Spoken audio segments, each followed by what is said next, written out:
Ontario மிசிசாகாவில் ஆபத்தான முறையில் வாகனம் ஓட்டுவதை காட்டும் காணொளிகள் வெளியாகியுள்ள நிலையில் பலர் மீது போலீசார் குற்றம் சாட்டியுள்ளனர். குறித்த சம்பவங்கள் கடந்த மே மாதம் 25ஆம் தேதி பிளாட்டினம் பவுல்வர்ட் அருகே நடந்துள்ளன.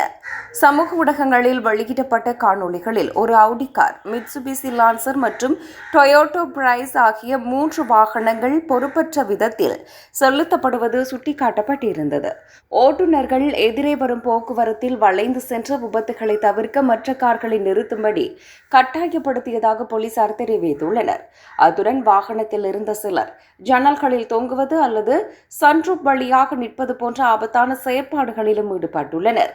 எவ்வாறாயினும் காணொளிகளை பயன்படுத்தி ஆபத்தான செயற்பாட்டில் ஈடுபட்ட சந்தேக நபர்களை போலீசார் அடையாளம் கண்டுள்ளனர். 28 வயதுடைய இளைஞர் ஒருவரும் 21 வயதுடைய 3 இளைஞர்களும் 16 வயதுடைய சிறுவன் ஒருவருமே சந்தேக நபர்கள் ஆவர். இவர்கள் இந்தியாவை சேர்ந்தவர்கள் என அடையாளம் காணப்பட்டுள்ளனர். அவர்கள் மீது ஆபத்தான முறையில் வாகனம் ஓட்டுதல், கவனக்குறைவாக வாகனம் ஓட்டுதல் மற்றும் காப்பீடு இல்லாமல் வாகனம் ஓட்டுதல் உள்ளிட்ட பல குற்றச்சாட்டுகள் சுமத்தப்பட்டுள்ளன.